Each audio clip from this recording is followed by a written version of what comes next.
This is Nourish You, the podcast where we question the traditional model of dieting and nutrition and focus on choice, fun, and health for the whole mind and body. It's all on the table and it all counts. I'm Jana Mowrer, Registered Dietitian, and your host.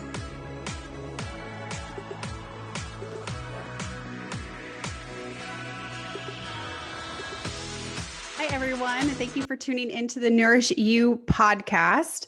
So I am really excited about today's topic. We are going to talk about how to lose weight without getting into the trap of diet culture.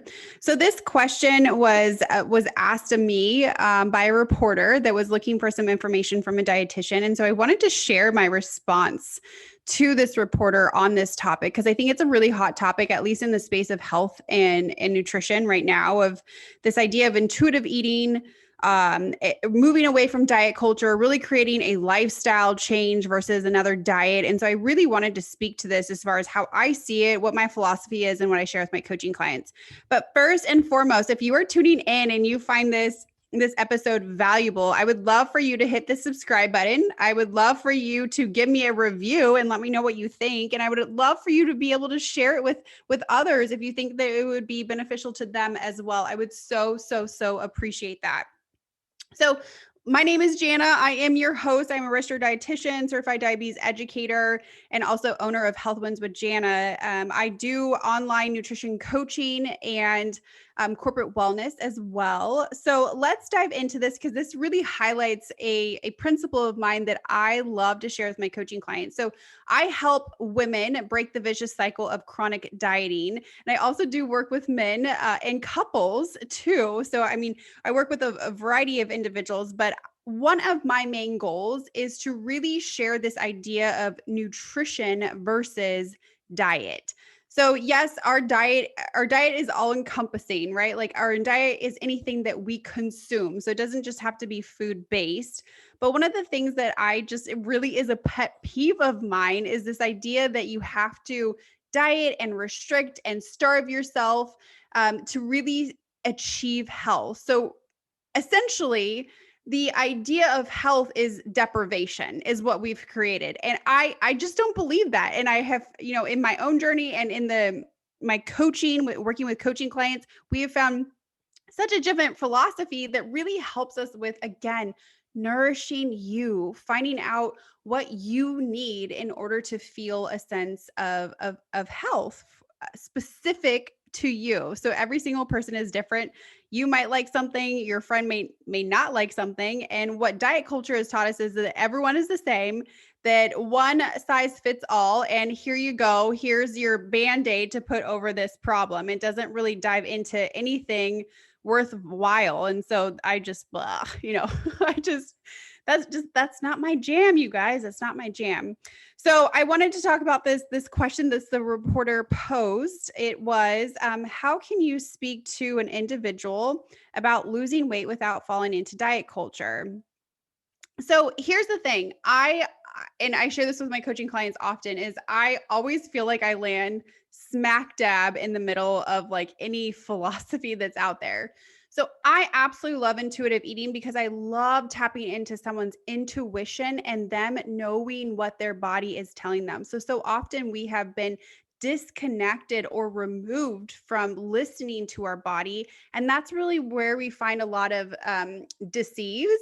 That's where we feel a lot of anxiety and depression and unhappiness and not being fulfilled, is because we're so removed from what our body truly needs. And when we can really tap into that on an intuitive level and highlight that and then be able to implement it, we see just this alignment and this shift and change and feeling well. So I love this idea of intuition or intuitive eating, and really moving away from this idea that there's good foods and bad foods, because really what it comes down to is how often are you consuming it, and how much are you consuming? That is a big difference. And that is really what's getting us, I think, personally, that's my viewpoint on it, is that I think that it's how much we're having of something, and also, how frequently we're having something is really what is causing a sense of a lack of health nowadays. And so really removing those labels, tapping into your intuition, but also having specific rules that are for you. So I call these my non-negotiables. There are non-negotiables that I help my coaching clients create that I have in my own life of, this is what works for me. And so this is what I'm going to keep to. This is what does not change because I know that this is what works.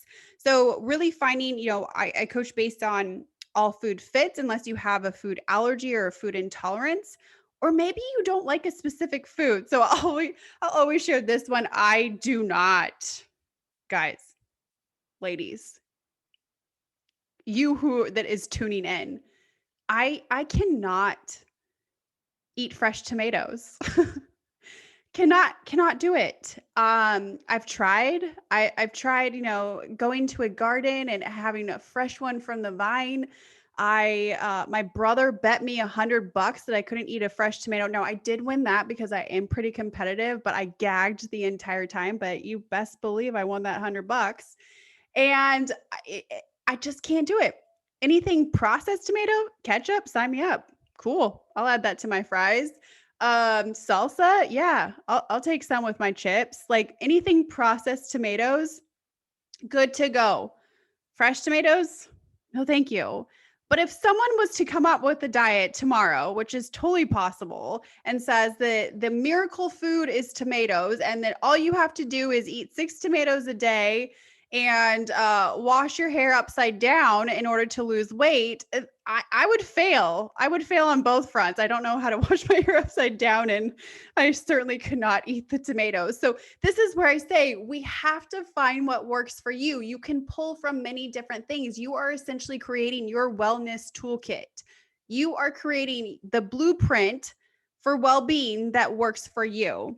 And so again, there's no one size fits all. Each person is different. Each person is unique. And the journey that we are on is the journey of discovering what that looks like specifically for you. And it takes time. It takes curiosity. It takes trial and error.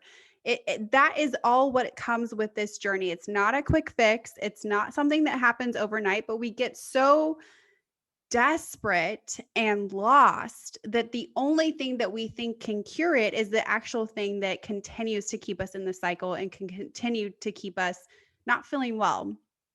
Okay, so I'm going to dive in and I'm going to share what my response was to this question of how can you, so on the flip side, so yes, intuitive eating, love that.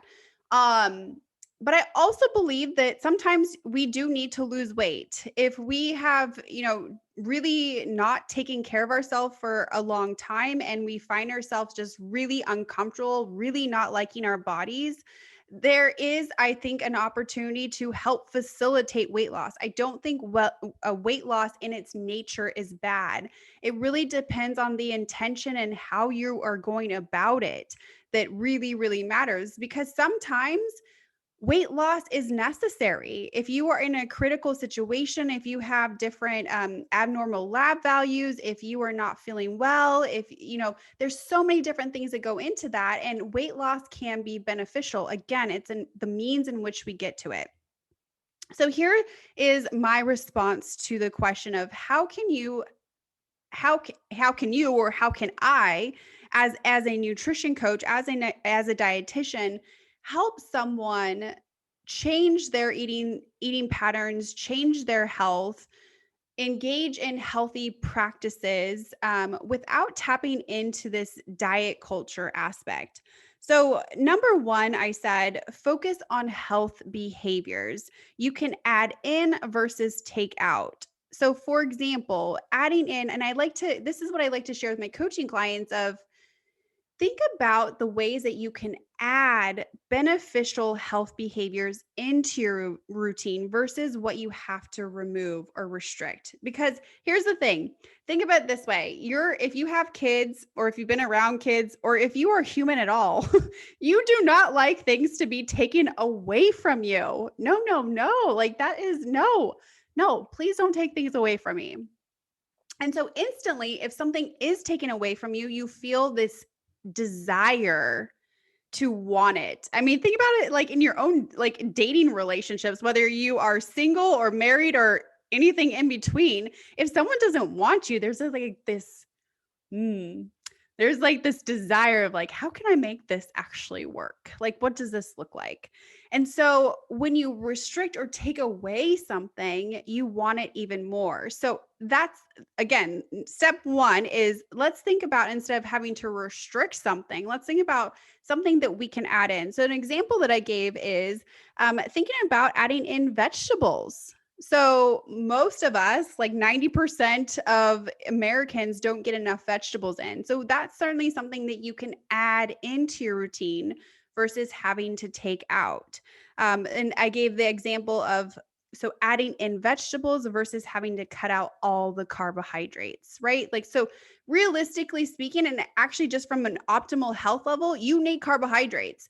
But also, realistically speaking, I'm going to guarantee, at least if you're tuning into this podcast, you're probably going to go out to dinner and you're probably going to want to treat yourself for having a really maybe stressful week or a really happy week, or maybe holidays come around, or maybe you're celebrating a birthday and carbohydrates are going to be there. You're going to want the chips and salsa. You're going to want the tortilla. You're going to want the cake and the ice cream, or whatever your treat is. You're going to want those things, and you should be able to enjoy those things. And the plan that is created for you for a lifestyle change should have those things in it, but they're not going to be the bulk of your decisions. They are going to be part of the equation. They're not going to be the entirety of the equation. And the way that you are set up for success, at least how I set my coaching clients up for success, is that you can still have those things in moderation, usually about 20% of the intake, and you're still also including in all those other health factors that you get to engage in on a daily basis, such as still making sure that you're getting movement in, still making sure that you're getting hydration in, getting sleep, managing stress, setting boundaries. These are all things that also contribute to your health far more, well, that align with you staying healthy and really being able to achieve realistic goals for yourself throughout the week. So that was number one, focus on health behaviors. So the health behaviors that you engage in on a daily basis, and think about the ones that you can add into your routine. So, number two, practice joyful movement. So, on this podcast, you will hear me say movement so much more than exercise. And that is because I think of movement in a much broader context than just exercise of going to the gym or lifting weights. So that is typically what is taught to us, is that the only exercise that you get is if you are going to the gym and if you are lifting weights or really burning those calories and feeling that burn. But in so many other ways, we capture, and our body actually captures movement as a whole. So I still count, like, if you're doing a load of laundry, that's movement. If you're fidgeting at your desk, that actually counts towards movement, and that actually counts towards increasing your metabolism. If you're going for walks, I feel like walks are the most underrated exercise out there. And they are so key for being able to maintain a healthy weight, but also for us to just be able to get outside and enjoy nature and enjoy ourselves and disconnect. There's so much more benefit. So, practicing that aspect of joyful movement, finding those ways to move your body that actually feel good to you.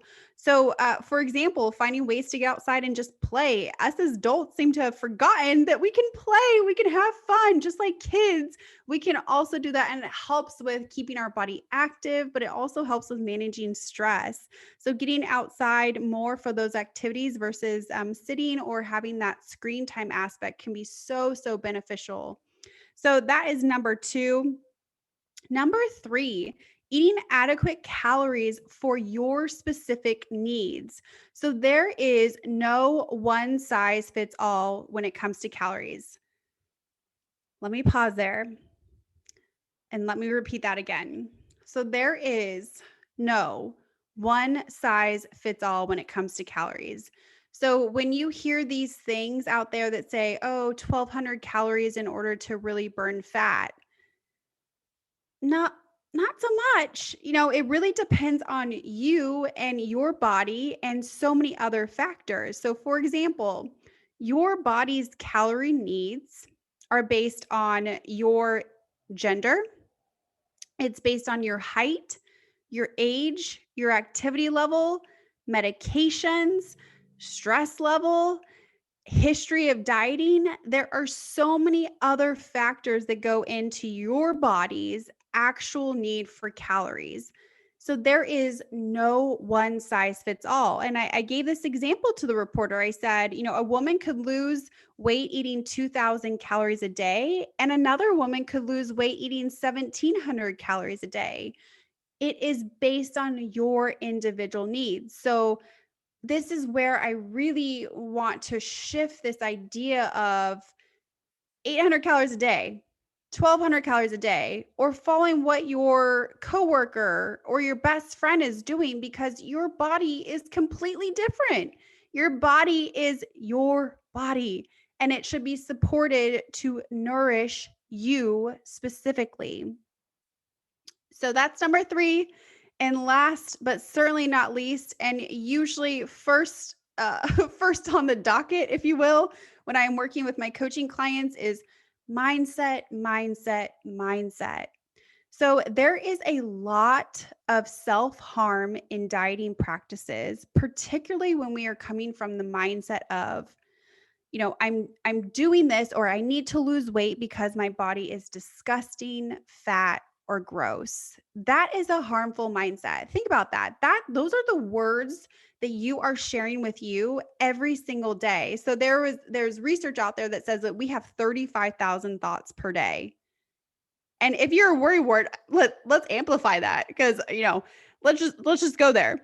So 35,000 thoughts per day. And think about, how often are you thinking about your body and maybe being dissatisfied with your body, or maybe not liking your body? How many of those thoughts are running through your mind on a daily basis? Wow. Like, if we really step back and think about it like that, that's a lot of energy, one, and that's a lot of thoughts that we share with ourselves that are not negative, that are not helping us, that are really keeping us feeling uh, not empowered and feeling like we are not in control, and that we just, it's a loss, right? Like, why should I try this again? I'm just going to fail, is oftentimes what individuals share with me. So if you're coming from the weight loss side of things, of wanting to achieve weight loss, and you are having those thoughts, that is what I want to support you in really shifting, because what we focus on, we create, and we move in the direction of our most prevalent thoughts. So if we are thinking that way, that is the direction that we're going to continue to move in. So the mindset shift that is so beneficial to have is really looking at it from, I'm doing this to nourish, fuel, and take care of my body. Like, that is such a different shift. That is a shift of self-compassion.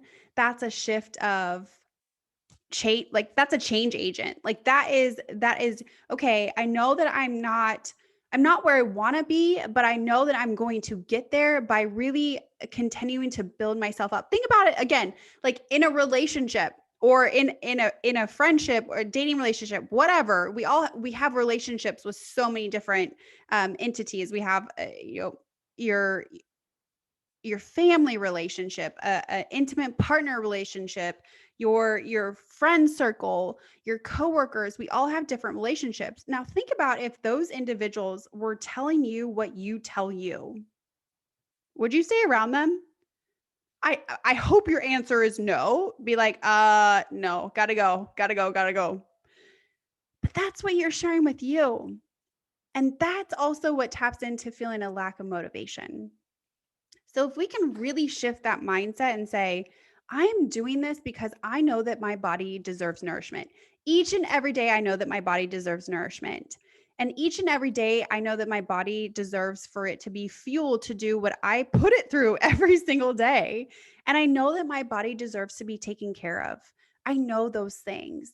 Then that really drastically shifts our intentions in how we are going to achieve weight loss. And we do so from a compassionate and understanding, and also a motivating perspective. So those are the 4 things that I share with this reporter to be able to really support you on your weight loss journey without having to tap into diet culture. This is exactly what I support my coaching clients on, and it takes time. I never say that this is a quick fix. It takes curiosity. Step 1 in my 4-step coaching formula is we got to get curious about what works for you. What doesn't work for you? Because what doesn't work for you, we need to throw that out. And what works for you, we need to build upon. So these are all things that you can do for your body to nourish you. So I am so, excited to continue to share a lot of these thoughts of really changing our mindset in this space to be able to support our bodies in a much more healthy fashion, in a way that we are not associating health with deprivation, but we're really associating health with being able to take care of our bodies, which is something that most of us have never been taught before. So if this was something that was beneficial to you, again, I encourage you to subscribe, hit the subscribe button, leave me a review. Let me know, like, did this resonate with you? What was most helpful? And then also feel free to share it on your social media platforms. I would love, love, love that support from you guys. So I hope you have a very wonderful rest of the week. And if you want to continue to connect on different social platforms, you can always follow me on Instagram, Your Non-Traditional Dietitian, or on Facebook, Jana Mowrer. I also have a private Facebook page, Health Wins with Jana, or you can check out my website at www.healthwins.org. All right. I will talk with you guys during the next episode.